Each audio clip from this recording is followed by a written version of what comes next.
I'm just gonna rip the Band-Aid off because I've retaken this like 10 times now. Essentially, I was having an affair with a man who's married to a Victoria's Secret model. At the time, you know, I was young, I was naive, and I mean, quite frankly, I feel exploited. I wasn't in the scene like I am now, so I was definitely very easily manipulated. Maroon 5 is practically elevator music at this point, so I'm sure you know who Adam Levine is. But Adam and I were seeing each other for about a year. After I stopped talking to him over, you know, a period of months, this is how he came back into my life.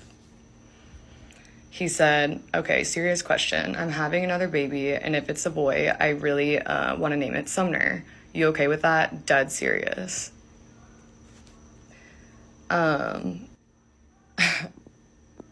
was like, I'm in hell. Like, I have to be in hell at this point.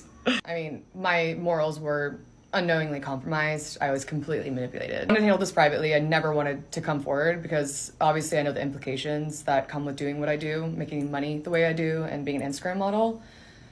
So being tied to a story like this, it's like, I know the stereotypes. I had sent some screenshots recklessly to a few friends I thought I trusted, and one of them had attempted to sell to a tabloid. So here I am. I just wanted to make a part 2. I feel like it's obviously necessary.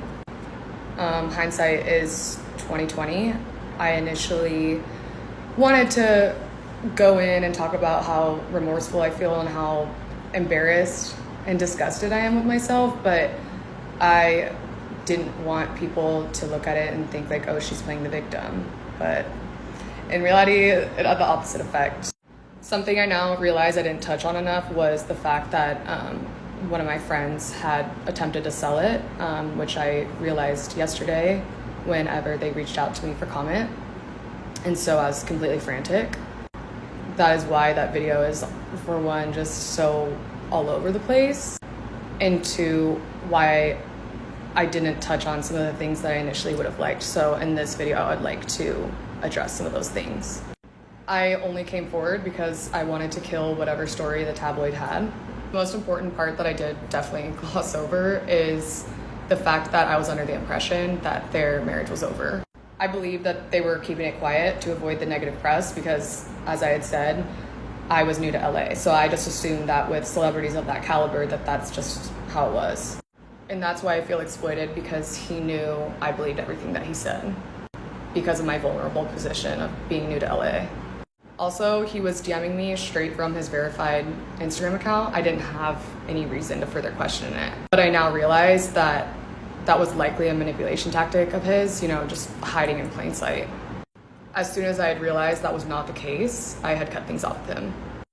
In retrospect, I wish I would have questioned things more. I wish I wasn't so naive, but, you know, being naive is not an excuse for what I did in the role I played in this. Again, in no way was I trying to gain sympathy, and I fully realize I'm not the victim in this. I'm not the one who's really getting hurt here. It's Behati and her children, and for that, I'm so, so sorry.